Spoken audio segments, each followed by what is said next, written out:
आज मी तुमच्यासाठी खूप छान अशी रेसिपी घेऊन आलेली आहे। ती रेसिपी म्हणजे इंद्रायणी भातापासून कोल्हापूरचा चिकन अळणी भात कसा बनवायचा हे आज आपण घरच्या घरी पाहणार आहोत। चला तर मग आजच्या रेसिपीला सुरुवात करूया। तर त्यासाठी आता आपण 2 चमचे इथे तेल घ्यायचं आहे। हा मी थोडासा खडा मसाला घेतलेला आहे, जो तुमच्या घरात सहज अवेलेबल असतो तो तुम्ही घेतला तरीही चालेल। आता छान असा हा फ्राय करून घ्यायचा आहे 1 मिनिट। आता हे मी जाडसर आलं लसूण चिरून घेतलेलं आहे। तुम्ही इथे आलं लसूण पेस्ट वापरली तरीही चालेल। आता हे छान असं आपण लालसर होईपर्यंत फ्राय करून घेणार आहोत। एक अख्खा उभा चिरलेला कांदा घ्यायचा आहे। ज्याप्रमाणे आपण भजीसाठी कांदा चिरून घेतो त्याचप्रमाणे हा उभट असा चिरून घ्यायचा आहे। आणि आता हा छान असा लालसर होईपर्यंत आपण फ्राय करून घेणार आहोत। व्हिडिओ आवडत असेल तर व्हिडिओला लाईक करा आणि जर तुम्ही चॅनलवर नवीन असाल तर चॅनलला सबस्क्राइब करा, जेणेकरून येणाऱ्या नवनवीन व्हिडिओचे अपडेट तुम्हाला लगेच मिळतील। इथे मी 2 हिरवी मिरची टाकलेली आहे। आता हा कांदा लालसर असा आपला फ्राय करून झालेला आहे। इथे मी 1 वाटी इंद्रायणी तांदूळ घेतलेले आहेत, जे आपल्या घरात सहज अवेलेबल असतात ते घेतलेले आहेत मी। ते छान असे धुवून घ्यायचे आहेत आणि आता हे तांदूळ आपण या पातेल्यामध्ये टाकायचे आहेत। थोडं चवीप्रमाणे मीठ घ्यायचं आहे। हा भात आपण न कुकरला शिजवता विदाउट प्रेशर कुकर हा भात शिजवणार आहोत आपण पातेल्यामध्ये।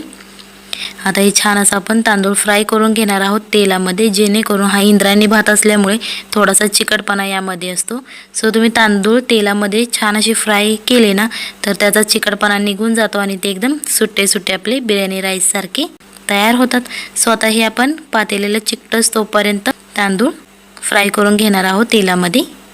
आता तुम्हाला दिसत असेल बघा, पातेल्याला तांदूळ आपले चिकटायला लागलेले आहेत। याचाच अर्थ की हे तांदूळ आपले छान असे भाजले गेलेले आहेत। हा एक मी टोमॅटो घेतलेला आहे, जाडसर असा चिरून घ्यायचा आहे। बारीक चिरलेली कोथिंबीर। आता हे छान असं सगळं मिक्स करून घ्यायचं आहे।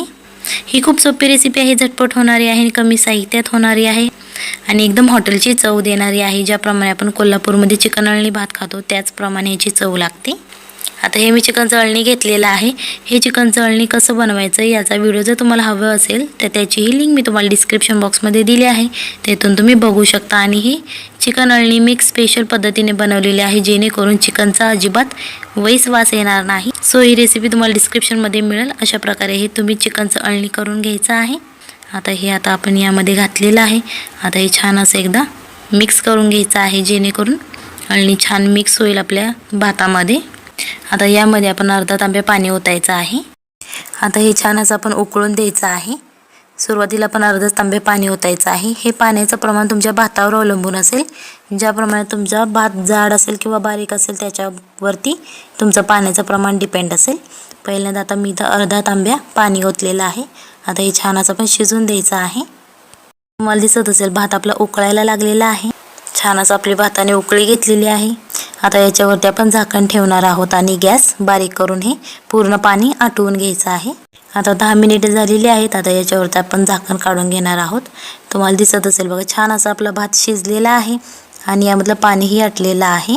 जर तुमचा भात कच्चा वाटत असेल सो तुम्ही याच्यामध्ये थोडंसं अजून पाणी टाकून शिजवून घेतलं तरीही चालेल। आता तुम्हाला दिसत असेल बघा, खूप छान असा सुट्टा सुट्टा भात आपला तयार झालेला आहे।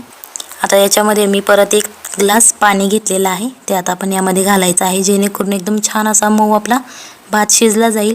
सो आपल्या लहान बाळासाठी आपण भात बनवतो, सो त्यांना एक नॉनव्हेजचा प्रकार म्हणून चिकन अळणी भात जर खायला दिला सो त्यांच्या पोटात अजिबात दुखणार नाही, कारण हा इंद्रायणी भात इतका मऊ शिजला जातो आणि छान असतो एक नॉनव्हेजचा प्रकार म्हणून। आता याच्यावरती आपण हे झाकण ठेवायचं आहे आणि हे पाणी आटवून घ्यायचं आहे।